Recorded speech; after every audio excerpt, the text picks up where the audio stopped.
Ethan had always been drawn to the whispering woods on the outskirts of his small town, a place where shadows danced and stories of skinwalkers echoed among the trees. Most people avoided it, but for him, the lure was irresistible. He'd heard tales of shapeshifters, cursed to wander in the skin of animals, but he didn't believe in such nonsense until he met her.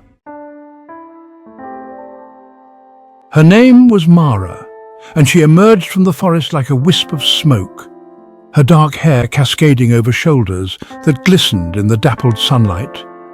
There was an ethereal quality to her, an aura that made his heart race.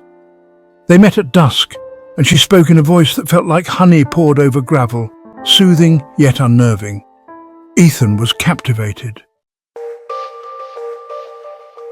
As their clandestine meetings continued, he learned of her life in the woods, of the strange beings she interacted with, and the darker forces that wove through the trees.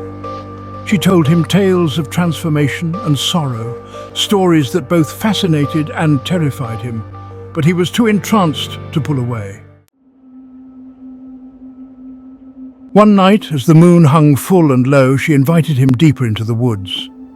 "I want to show you something," she whispered, her eyes glinting with a mix of longing and something darker. Intrigued, Ethan followed her, heart pounding with anticipation and fear. The deeper they ventured, the more the air seemed to thrum with an electric tension, the trees looming like ancient sentinels. Finally, they arrived at a clearing, illuminated by the silver light of the moon. In the center lay a stone altar adorned with twisted branches and animal bones. Ethan felt a chill crawl up his spine. Before he could respond, she began to shift. Bones cracked and her form twisted grotesquely as fur sprouted from her skin. He watched in horror, frozen in place as she became something monstrous, a hulking creature with glowing eyes that burned like embers. The sight sent shivers through his soul, but beneath the fear, something primal ignited within him. "Join me," she growled, her voice a deep echo. "Embrace what you truly are." In that moment, Ethan understood that she was not simply a woman. She was a siren of the wild, calling him to abandon his humanity. The forest pulsed with life around him, shadows swirling as if beckoning him to join their ranks. But something deeper tugged at him, a sliver of humanity, a warning. He turned to flee, but the woods closed in, branches grasping like skeletal fingers. Panic surged as he stumbled back toward the path. Mara's laughter rang out, a haunting melody that echoed through the trees.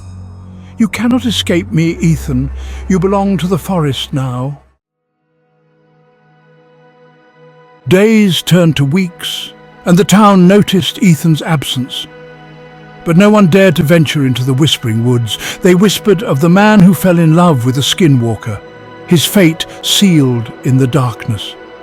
On nights when the moon hung full, the townsfolk claimed they could hear a voice carried on the wind, a blend of sorrow and madness, a man forever lost calling for the one he could never reclaim.